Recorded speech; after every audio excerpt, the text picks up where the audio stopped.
All right, so we're going to have a little bit of a conversation about water and postpartum, particularly breastfeeding.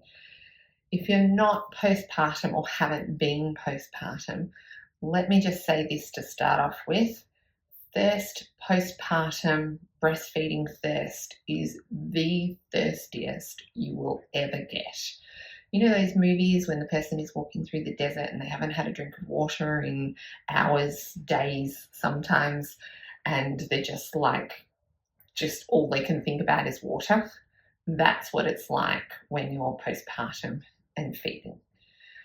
Basically, when you feed a baby, a whole heap of your fluid goes into the baby, into making the breast milk and into the baby. The fluid receptor in your brain that tells how hydrated you are takes a plummet. So what do?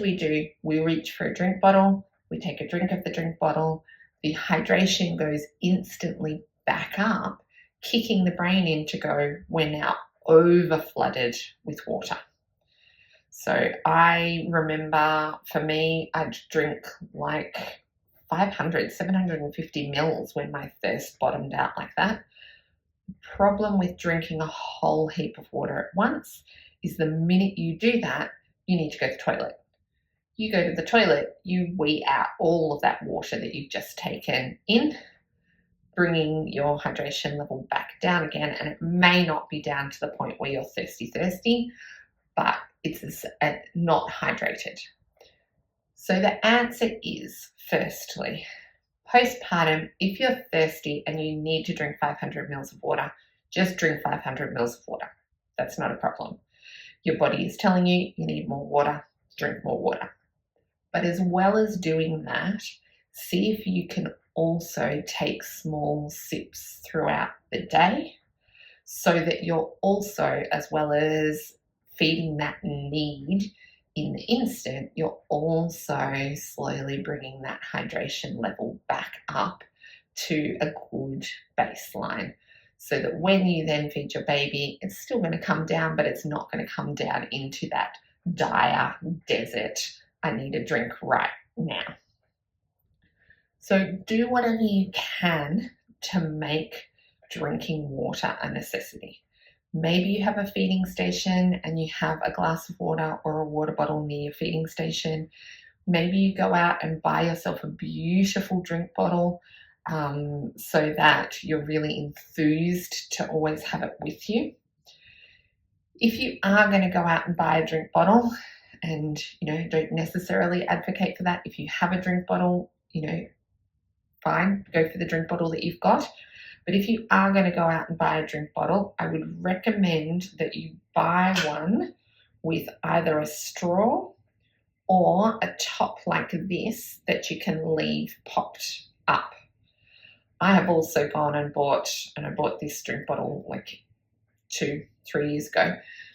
I've also gone and bought the brightest drink bottle that I can because there's no way that I can ignore this bright orange colour.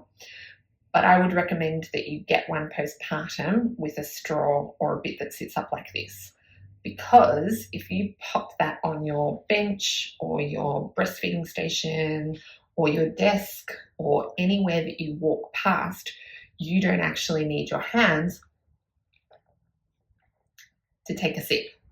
So you can actually have it sitting there, and I do need my hands because I don't have a table here, but you don't actually need your hands. You can be holding your baby, walk past, and without putting the baby down, you can just go and take a sip. So getting yourself something that inspires you to drink works. Otherwise, carbonating your water or putting lemon, slight bits of flavouring in. In winter, sometimes a tea, like a herbal tea, can count as fluids and can help you to keep hydrated, but it can be nice and warm so you don't feel like you're putting cold into cold, especially if you're postpartum. It's quite important to keep warm. So maybe you want to take your sips as warm or lukewarm tea. Basically, whatever you can do to try to inspire yourself to get your hydration levels up. And I can't impress on you how important hydration is. It makes a whole heap of difference to your general healing, your sleep, your skin, hair, gut. Everything relies on water and the water to flush out the toxins. So if you only do one thing for yourself, water. It may not be the most interesting thing, but it's really, really important. Thank you for listening to